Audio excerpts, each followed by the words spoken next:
Hello friends, मी भाग्यश्री आणि Bhagyashree kitchen in मराठीमध्ये आपल्या सर्वांचे मनापासून स्वागत आहे। तर आजच्या व्हिडिओमध्ये मी खास जेठालालच्या सिरियलमधल्या ह्या भाकरवड्या कशा बनवायच्या, ज्या जेठालालच्या सिरियलमध्ये माधुरी वहिनी ज्या भाकरवड्या बनवत होती त्याच मी आज तुमच्यासाठी खास घेऊन आलेली आहे। खूप यम्मी बनतात आणि 2 ते 3 महिने टिकतात आणि मधल्या भुकेमध्ये तुम्ही लहान मुलांना देऊ शकता किंवा शाळेच्या डब्यामध्ये सुद्धा देऊ शकतात। एकदम टेस्टी हा स्नॅक्स आहे। एकदा नक्की ट्राय करा आणि व्हिडिओ आवडल्यास व्हिडिओला लाईक करा। तर जास्त वेळ न करता चला तर मग व्हिडिओला सुरुवात करूयात। तर इथे मी 2 वाटी मैदा घेतलेला आहे। 2 वाटी मैद्यासाठी इथे अर्धा वाटी बेसन घेतलेला आहे। बेसन तुम्ही 1 वाटी घेऊ शकता किंवा स्किप देखील करू शकता तुमच्या आवडीनुसार। त्याच्यानंतर आपल्याला काय करायचं आहे, चवीनुसार याच्यामध्ये मीठ घालायचं आहे। मीठ हे नंतर आपण मसाल्यामध्ये सुद्धा घालणार आहोत, त्याच्यामुळे आपल्याला थोडंसंच घालायचं आहे। त्याच्यानंतर इथे मी 1 चम्मच ओवा घेतलेला आहे। ओवा आपल्याला हातावर मॅश करून घालायचा आहे। ओवा घातल्यानंतर इथे आपल्याला साधारण 2 उबळी तेल घालायचं आहे मोहनसाठी।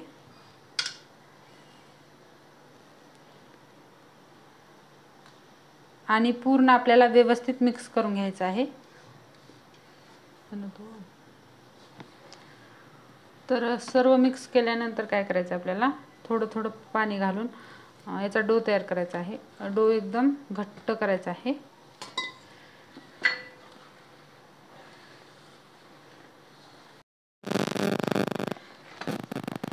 तर डो मी एकदम घट्टसर असा मळून घेतलेला आहे। आता आपल्याला 10 मिनिट रेस्टसाठी ठेवायचं आहे। तर इथे मी भाकरवडीचा मसाला बनवण्यासाठी साधारण मोठे 2 चमच इथे खोबरं घेतलेलं आहे, सुकं खोबरं आहे आणि 2 चमच पांढरे तीळ घेतलेले आहेत। 1 चमच इथे सोप घेतलेली आहे। 1 चमच जिरा पावडर घेतलेला आहे। 1 चमच धनिया पावडर, अर्ध्या चमचला थोडीशी वर इथे लाल तिखट घेतलेली आहे आणि अर्ध्या चमचला थोडीशी कमी हळदी पावडर, अर्धा चमच नमक घेतलेला आहे, कारण अगोदर आपण डो मध्ये सुद्धा नमक वापरलेला आहे। त्याच्यानंतर 1 चमच इथे गरम मसाला घेतलेला आहे आणि 1 चमच इथे साखर घेतलेली आहे। तर आता हे पूर्ण मसाले आपल्याला मिक्सरला बारीक वाटून घ्यायचे आहेत। तर मी पूर्ण मसाले बारीक वाटून घेते।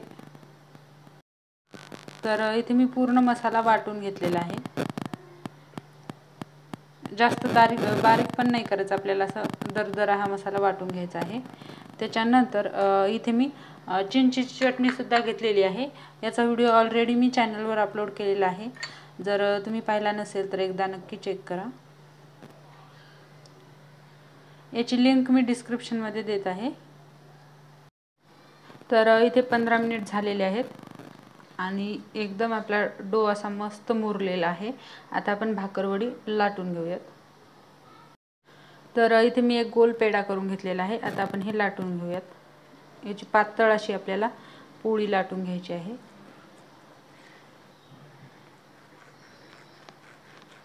एकदम अशी पातळ अशी आपल्याला पोळी लाटून घ्यायची आहे।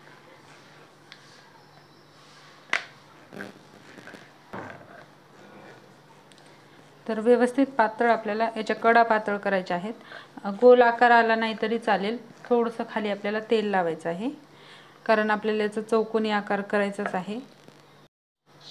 तर पोळी व्यवस्थित लाटल्यानंतर आपल्याला काय करायचं आहे, ह्या पोळीला व्यवस्थित चौकोनी शेप द्यायचा आहे।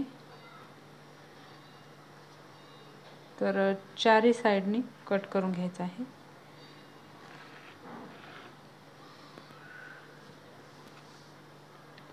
आणि त्याच्यानंतर याला आपल्याला चिंचेची चटणी लावून घ्यायची आहे।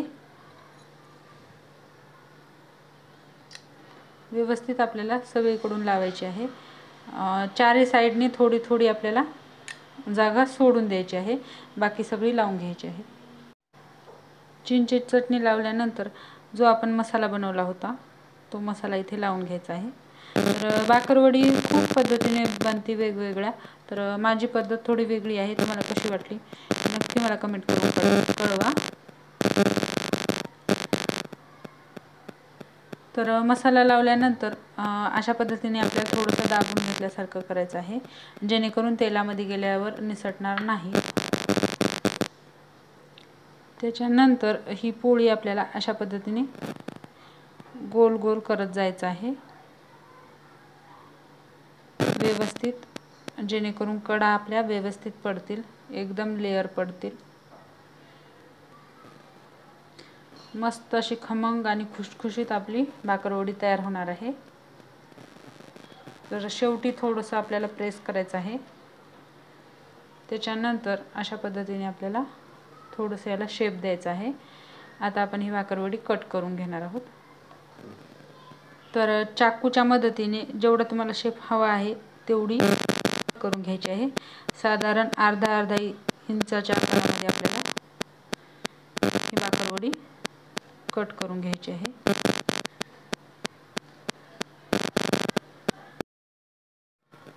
तर सर्व भाकरवड्या आपल्या कट झालेल्या आहेत. आता आपल्याला हातावर थोडं प्रेस करत करत याला आकार द्यायचा आहे.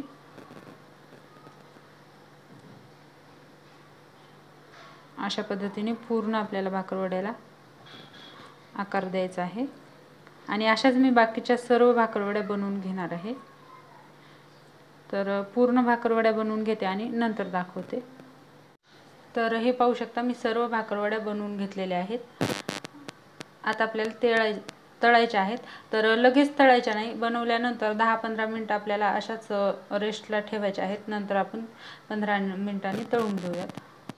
तर 15 मिनिट झालेले आहेत आणि मी तेल तापण्यासाठी ठेवलेलं आहे. तर तेल आपल्याला जास्त कडक नाही करायचं, थोडंसं आपल्याला तापून घ्यायचं आहे. तर हे पाहू शकता, इथे बबल्स येत आहेत. तर थोडंसं आपल्याला तेल तळलेलं आहे. तर आता आपल्याला काय करायचं आहे, याच्यामध्येच ह्या भाकरवड्या सोडून घ्यायच्या आहेत आणि मीडियम गॅसवरच पूर्ण भाकरवड्या आपल्याला तळून घ्यायच्या आहेत, एकदम खरपूस अशा. जर फुल गॅस केला तर भाकरवड्या व्यवस्थित आतमध्ये तळल्या जात नाहीत.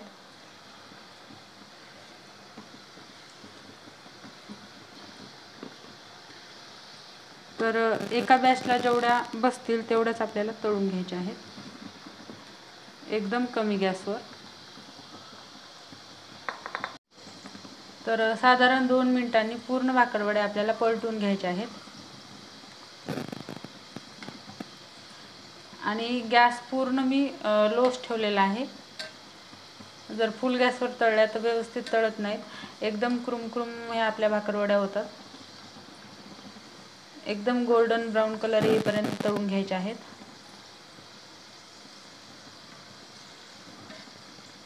आणि जर व्यवस्थित तळल्या आणि थंड झाल्यावर जर एअरटाईट कंटेनरमध्ये जर ठेवल्या तर साधारण 2 ते 3 महिने मस्त या भाकरवड्या टिकतात.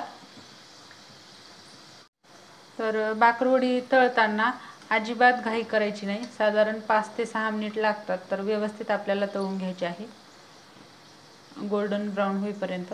आणि गॅस एकदम लोच ठेवायचा आहे. खूप यम्मी बनतात. मधल्या भुकेसाठी तर खूपच बेस्ट ऑप्शन आहे. तुम्ही मुलांच्या डब्यासाठी पण देऊ शकता.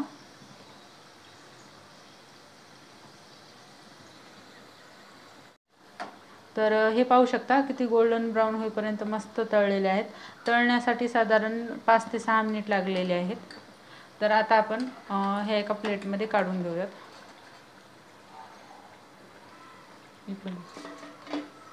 तर हे पाहू शकता, किती मस्त आपल्या भाकरवड्या तयार झालेल्या आहेत. आणि मार्केटमध्ये जर खायला गेलं तर खूपच महाग मिळतात. तर अशा घरच्या घरीच एकदा नक्की ट्राय करा. आणि व्हिडिओ आवडल्यास व्हिडिओला लाईक करा, शेअर करा. तर अशाच मी बाकीच्या तळून घेणार आहे. तर पाहू शकता किती खरपूस झालेले आहेत.